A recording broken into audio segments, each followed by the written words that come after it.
This channel was previously named the First 500, and I started out reading the first 500 words of the stories I write as author W.C. Quick, but also the works of other people I admire. It turns out that I wanted to do something else with the channel. It's been about 2 years since I actually posted anything on First 500. So the change is now the channel has been renamed Guns and Silver. It's about collectibles, firearms, books, motorcycles, vintage trailers, all kinds of things that have value and are collectible both to me and to other people. So the new name of the channel is Guns and Silver, and I'm profiling and doing reviews of different items that have value. There'll be coins, a lot of different items. Anyway, thanks for following.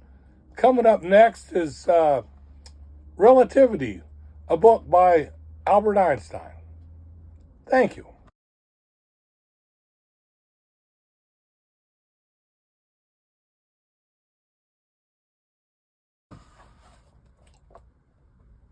As part of my collectibles channel on YouTube, I also have a passion for different books, collectible books. Relativity by Albert Einstein is one of them. I think this is a 1961 edition I've had since the 1970s, and the humor to this, I've thumbed through it yearly, daily, for decades, and the part where it's a clear explanation that anyone can understand. Yes, the languaging you can understand, but the concepts are advanced for me. The observed event of relativity is an interesting concept. The part about speed of light and the train and an event happening from two different perspectives, someone on the rail side and someone on the train. While it is clearly written, it's a difficult concept to understand. The other one, which as a science fiction writer I like, is that the concept of gravitational force described by the elevator incident, the constant upward rising of the elevator, you can feel the force of gravity in your feet as your body settles into the base of the elevator car. And the idea of that being that in space you could have a simulated gravity by maintaining acceleration on the spacecraft. That you have the force of gravity on liftoff. Everybody, the G force, everybody talks about that. But the idea of maintaining that once you get into the zero G experience of outer space, Albert goes on to explain that as being like the cable lift on the car. Of course, one of the problems with that is being able to maintain a constant thrust that would give you a maintainable gravitational force so you could walk around on the vessel and have the feeling of gravity on the spaceship.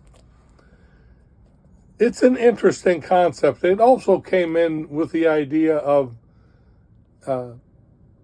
being able to achieve light speed as being not possible according to Einstein's calculations, because you simply become light if you achieved that speed. You'd have to have the energy to be light. And the idea is that the E equals mc squared calculation, you could never achieve that having mass. It has a lot of insight to this book.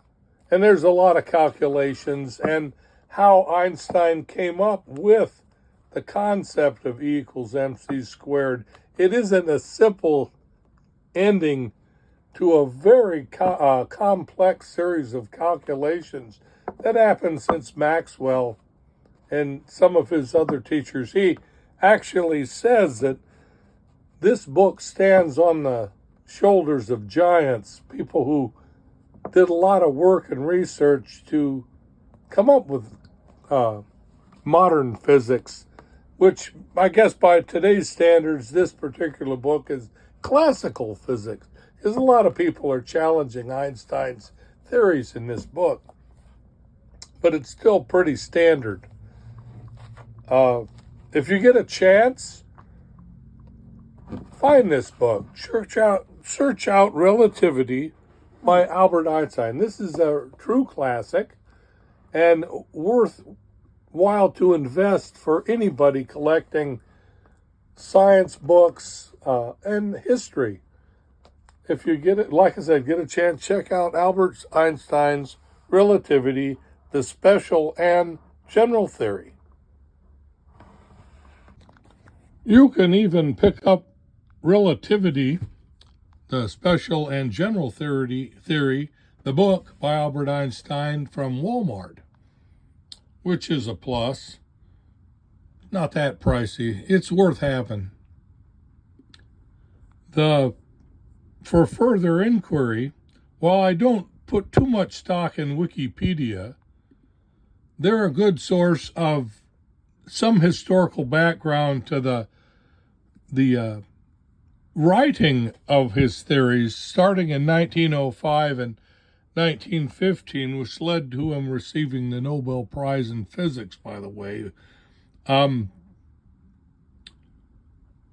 enjoy this particular description and background history of the writing of his book, although I'm not a big fan of Wikipedia because I think they are overly biased in a lot of their reporting of individuals and different events.